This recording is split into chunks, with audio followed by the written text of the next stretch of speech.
အားလုံးပဲမင်္ဂလာပါရှင် Success Computer Center မှာကြိုဆိုလိုက်ပါတယ်ဒီကနေ့ပြောပြပေးမယ့်အကြောင်းအရာလေးကတော့ Microsoft Word မှာအသုံးပြုတဲ့စာရိုက်တဲ့အခါမှာ speed တွေနေရာအရန်ကျဲနေတာတွေကိုတပြိုင်နက်တည်းစုတဲ့နည်းလေးပဲဖြစ်ပါတယ်ဒီ channel လေးကို like and subscribe လုပ်ထားကြပါအောင်နော်ပထမဦးစွာ Microsoft Word file ကိုဖွင့်ထားပေးရမှာပဲဖြစ်ပါတယ်။အခုလက်ရှိဖွင့်ထားတဲ့ file မှာဆိုလို့ရှိရင် speed တွေကအရန်ကျဲနေပါတယ်။ဒါဆိုလို့ရှိရင်အဲ့ဒီကျဲနေတဲ့ speed တွေအားလုံးကိုတပြိုင်နက်တည်းတစ်ခါတည်းစုစည်းမှာပဲဖြစ်ပါတယ်။ဒါဆိုလို့ရှိရင်တော့အဲ့ဒီစာပိုက်ကို selection မှတ်ပေးရမှာပဲဖြစ်ပါတယ်။ selection မှတ်ပြီးပြီဆိုလို့ရှိရင်တော့ home tab လေးကိုနှိပ်ပေးရပါမယ်။ home tab ကနေမှတက်ဆင် replace ကိုနှိပ်ပေးရပါမယ်။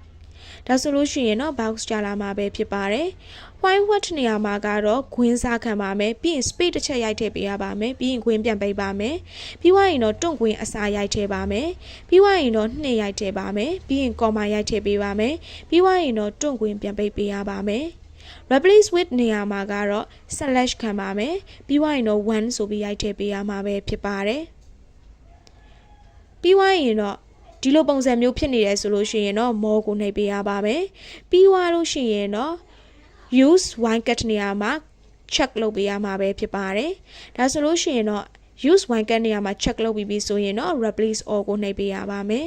ဒါဆိုလို့ရှိရင်တော့သူက box ကြလာမှာဖြစ်ပါတယ် box မှာတော့59နေရာမှာပြင်ထားပေးတယ်ဆိုပြီးတော့ဝင်နေပါတယ်ဒါဆိုရင်တော့ yes နှိပ်ပေးရပါမယ်ပြီးွားပြီဆိုလို့ရှိရင်တော့ box ပိတ်လိုက်ရင်တော့ရပါပြီဒါဆိုလို့ရှိရင်တော့ Microsoft Word ထဲမှာရှိတဲ့စာပိုင်းနေရာမှာအခုနတော့က space အများကြီးခြားနေတဲ့နေရာမှာအခုစာပိုင်းတစ်ပိုင်းလုံးမှာဆိုလို့ရှိရင် space တစ်နေရာပဲခြားပြီးတော့တပြိုင်နက်တည်းပြင်ထားပေးတာပဲဖြစ်ပါတယ်ရှင်အခုလိုကြည့်ရှုပေးတဲ့အတွက်ကျေးဇူးတင်ပါတယ်ရှင်